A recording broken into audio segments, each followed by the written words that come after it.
Livro Ajunta-te a esta carruagem, de T.L. Osborne. Capítulo 11. A verdade que não foi restabelecida. O único ministério dos primeiros cristãos era evangelizar. Deviam compreender que o Espírito Santo veio sobre eles para dar-lhes o poder de testemunhar em todos os lugares. A paixão deles era contar às pessoas a respeito de Jesus Cristo e levar cada indivíduo a tornar-se seu seguidor. Realizavam essa obra de duas maneiras, com o evangelismo em massa e com o pessoal. O evangelismo em massa era empregado sempre que possível, mas usualmente atraía perseguição nas cidades e resultava na prisão dos pregadores. Porém, o evangelismo pessoal era a chave deles. E todos os dias no templo e nas casas não cessavam de ensinar e anunciar a Jesus Cristo. Atos 5:42. A igreja dos nossos dias redescobriu o evangelismo em massa, mas o pessoal ainda não voltou ao lugar que lhe pertence. Fala-se sobre ele.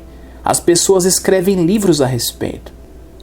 Os homens pregam mensagens fervorosas sobre esse ofício. E nesta geração começamos a descobrir pessoas que o praticam, porém são exceção, não regra. Nenhuma poderosa volta ao evangelismo pessoal em grande escala tem chegado à igreja. Há sinais encorajadores que sempre aumentam, mas não dentro da igreja institucional. Jenny Edwards declara: não houve um período nesses últimos 1800 anos em que um grande movimento de testemunho pessoal cativasse uma imensa proporção do povo cristão. É só abrir os livros de história e olhar para quase 2000 anos atrás. Você não descobrirá a mínima alusão a essa obra. Depois de 1800 anos, a igreja não redescobriu o evangelismo pessoal. O conceito mais poderoso e necessário do cristianismo ainda está morto.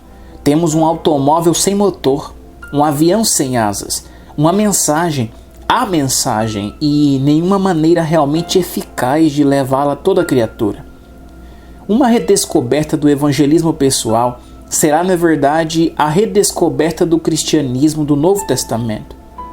Podemos sentir gratidão porque as sementes do evangelismo pessoal, semeadas por meio de livros, estão começando a brotar, e há sinais encorajadores de que esse conceito está sendo considerado no mundo inteiro. Na realidade, resultados revolucionários têm alcançado diversas áreas do globo, mas volto a enfatizar.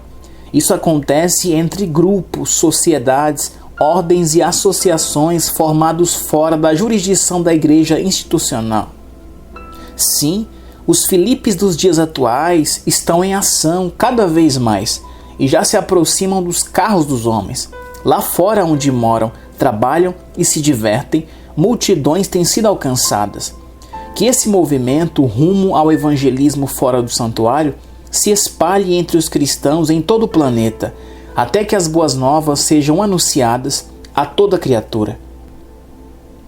Capítulo 12. A igreja fingida. A igreja primitiva não tinha uma salvação melhor do que a dos crentes de hoje.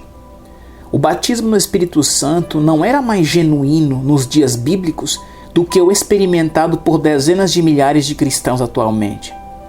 A justiça deles pela graça de Cristo não era mais pura do que a nossa. A santificação não era mais purificadora do que é agora. Os dons do Espírito não eram mais reais do que são em nosso tempo. O conhecimento da mensagem de salvação e a prática do milagre da cura não eram mais genuínos no início do cristianismo do que são no presente século. Aqueles primeiros salvos, no entanto, sabiam o que fazer com a sua vida cheia do Espírito, ao passo que a maioria dos filhos de Deus de hoje ainda não redescobriu isso. Como consequência, a igreja atual está acomodada e abrigada confortavelmente no seu santuário, fingindo que se importa com os pecadores, pois ora por eles e os convida a entrar e receber a salvação. Entretanto, na realidade, permanece sem contato com os perdidos. Já a igreja primitiva estava ocupada com o ministério de evangelismo de casa em casa, de praça em praça e de pessoa a pessoa. Ela sabia onde estavam os pecadores, levando-lhes o evangelho individualmente. A igreja do presente século necessita redescobrir e pôr em prática essa obra. Ela precisa comprovar, mediante as suas ações, que se importa com os sem igrejas, com aqueles que nunca entrarão no santuário para serem salvos. Ao sair da era das trevas, a igreja redescobriu as verdades básicas do cristianismo primitivo, mas parece que ficou tão embevecida com as bênçãos espirituais dessas revelações que deixou passar despercebido o aspecto prático de uma vida cheia do Espírito. Em vez de aplicar o cristianismo para alcançar toda a criatura, ela simplesmente ficou habituada com suas bênçãos no santuário e continuou sua busca da vida mais profunda e de maiores dons espirituais, em vez de sair à procura das almas perdidas, indo aonde elas estão. Isso me faz pensar nas nações que apostam corrida entre si para chegar a outros planetas, ao passo que milhões de pessoas na Terra estão sem alimentos, roupas e abrigos adequados. A igreja aposta corrida para penetrar nas glórias do espaço espiritual, ao passo que, imediatamente do lado de fora do seu santuário, há milhões de indivíduos que não sabem como ser salvos. Na corrida pela espiritualidade e pela chamada vida mais profunda, milhares de cristãos se desviaram para o extremismo e o fanatismo espiritual, trazendo vergonha à igreja. Soube de uma mulher que alega possuir o dom de expulsar demônios falando em outras línguas. Sendo assim, quando ela está sentada na congregação, fica tomada por esse poder, entre aspas, levanta-se e em um frenesi fala em línguas para expulsar os demônios. Ela não sabe quem tem os demônios, mas sua barragem de línguas os expulsa, esteja onde estiverem. A igreja tem ficado tão encantada com as suas bênçãos espirituais que deixou de redescobrir seu verdadeiro ministério, ganhar os pecadores para Cristo. Assim, sem o objetivo de testemunhar aos perdidos, fixou suas atenções em desenvolver uma vida mais profunda, o que tem resultado em fanatismo e extremismo espirituais. Hoje em dia, na busca de status espiritual, a glossolalia carismática chegou a ser quase uma moda.